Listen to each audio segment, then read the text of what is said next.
Bonjour à tous et bienvenue sur le guide de l'auto. Aujourd'hui je me trouve dans la région de Séville en Espagne pour conduire deux modèles de Panamera, la Panamera 4 et la Panamera Turbo e-Hybrid. Alors la première, la Panamera 4, on l'a conduite ce matin. Donc ça c'était une portion routière exclusivement. On n'a pas fait de circuit avec cette voiture-là. C'est une voiture qui est un peu plus basique, même si pour une Panamera c'est difficile de dire ça. Elle est motorisée par un V6 2.9 litres biturbo de 348 chevaux et 368 livres-pieds de couple. Et de ce qu'on a pu remarquer, c'est comme à l'accoutumée avec la Panamera, une voiture très douce, très confortable, amplement performante avec un moteur tel que celui-là. On a quand même noté quelques bruits de roulement, notamment quand la route est mauvaise à haute vitesse. Mais pour le reste, elle demeure assez similaire à la Panamera qu'on connaissait avant. La voiture que vous avez sous les yeux par contre est beaucoup plus technologique, elle va sûrement être beaucoup plus chère même si on ne connaît pas encore son tarif. La Turbo e-Hybrid, elle en fait elle a énormément de technologie, elle a beaucoup de nouveautés et c'est ce que je vais vous détailler maintenant. Sous le capot de ce modèle Turbo e-Hybrid, on a un gros V8 4 litres biturbo, celui-ci on le connaît bien mais là il est tout nouveau, associé à une boîte PDK qui a aussi été revue et à une motorisation électrique en plus. Et la puissance combinée de tout ce groupe motopropulseur c'est 670 chevaux. Et ensuite, on a 685 livres-pieds de couple, donc c'est quand même des valeurs assez impressionnantes. On a moins de puissance qu'avant, mais par contre, on a plus de couple. Donc c'est un choix technique qui a été fait par Porsche. La batterie de la voiture, puisqu'on a aussi une plus grosse batterie, on a 25,9 kWh de batterie. C'est plus gros qu'avant également, de manière assez sensible. Et l'autonomie, par contre, l'autonomie EPA n'a pas encore été annoncée. WLTP, on parle de 91 km, mais c'est souvent quelque chose d'assez optimiste. Donc je vous dirais, pour nous, on va sûrement se situer autour des 70 km, 75 km dans les meilleures conditions en été. Pour l'instant, ça reste à voir, on ne le sait pas encore. Donc ça, c'est pour ce qui est de la partie moteur. Maintenant, la grosse nouveauté de cette voiture, c'est les suspensions. Et là, il faut que je prenne un petit moment pour vous expliquer ça parce que c'est assez particulier. Alors la principale innovation, comme je vous disais, c'est la suspension de la Panamera. C'est une suspension optionnelle, il faut le préciser. C'est le Porsche Active Ride. C'est une suspension qu'on appelle active. En fait, une suspension active, c'est un peu comme ce qu'on a vu en Formule 1 dans les années 90, même si là, le système est un petit peu différent. En fait, c'est une suspension qui va être capable de réagir à tout l'environnement autour de la voiture et de garder, par exemple, une assiette parfaitement plane. C'est-à-dire que si on freine ou si on accélère, la voiture ne va pas bouger d'avant en arrière, elle ne va pas ni plonger ni cabrer. Et dans les virages, on va aussi compenser avec la suspension, ce qui va permettre en fait de garder une assiette stable et d'améliorer la tenue de route. Ultimement, c'est ça le but. Et donc là, j'ai un outil assez intéressant que je vais vous montrer. C'est un téléphone qui est relié à la voiture. Alors, ce n'est pas disponible en option avec Porsche, vous ne pourrez pas avoir ça dans votre Panamera, mais ça permet d'expliquer comment ça fonctionne. Donc, par exemple, avec une voiture normale, si j'accélère au maximum, et là j'ai presque 700 chevaux, la voiture va se cabrer comme ça à l'arrière. Le transfert de masse va se faire vers l'arrière.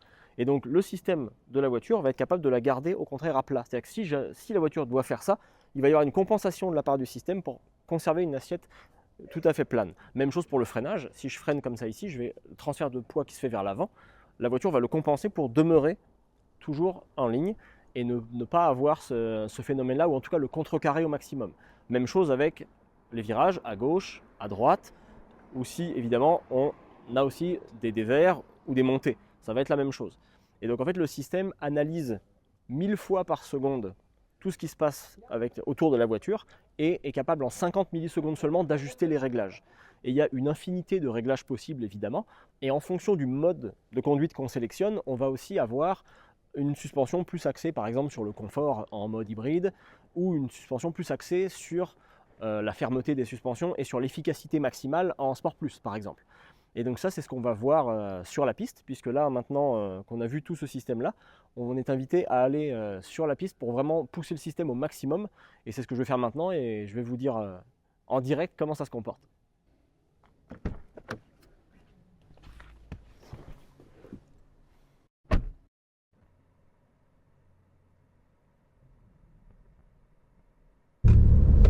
Là la voiture est en mode Sport Plus, donc le plus sportif possible. Et donc là devant moi j'ai une belle 911 Turbo S qui n'aura aucune difficulté à me distancer.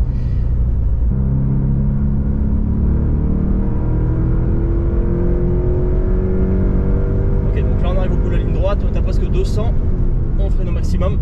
Ah, c'est vraiment particulier, c'est fou, la voiture bouge pas. C'est un peu perturbant d'un côté et de l'autre c'est très efficace. Bon alors qu'on a presque 670 chevaux sous le capot, autant vous dire que les réaccélérations ça pose pas de problème. Par contre c'est vrai que c'est une voiture qui est quand même lourde, donc évidemment on a aussi des pneus qui sont pas des pneus de course. Vous entendez je pense, je sais pas si on l'entend à la caméra, Là je force un petit peu le trait, mais c'est vrai que la voiture a quand même tendance à avoir pas mal de bruit de pneus. Par contre je vous dirais là comme ça, ce qui me perturbe un petit peu, c'est que d'habitude l'enfoncement aussi du train avant et de la voiture fait en sorte que ça renseigne sur le... C'est curieux parce qu'on n'est pas tout à fait renseigné sur le grille du train avant. Normalement la plongée de la voiture nous renseigne et là c'est pas le cas. Donc ça demanderait vraiment de l'habitude. Par contre, en termes d'endurance au freinage et d'efficacité, mordant, puissance, il n'y a rien à redire, comme souvent chez Porsche. Même l'agilité, quand même, ouais, elle se place vraiment bien dans les virages. C'est assez surprenant. Allez, vas-y. Allez, virage en aveugle. Ça va quand même vite. Allez.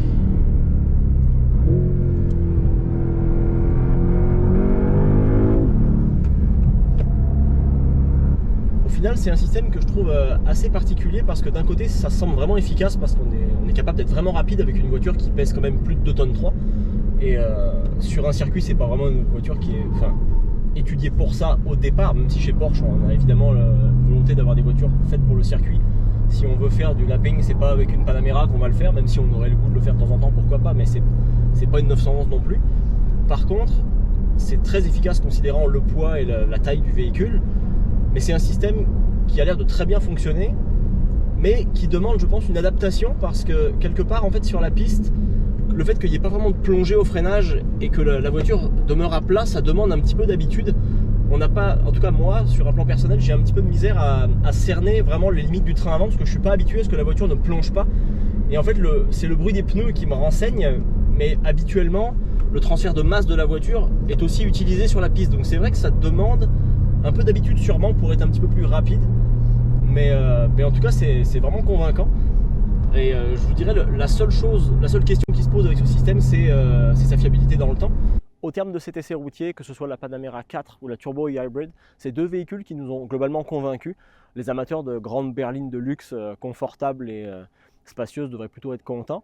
Maintenant, la seule inconnue pour nous, c'est qu'on n'a pas pu conduire la e-Hybrid sur la route, à part ce gros point d'interrogation et le prix, qui n'est toujours pas connu au moment où je fais cette vidéo.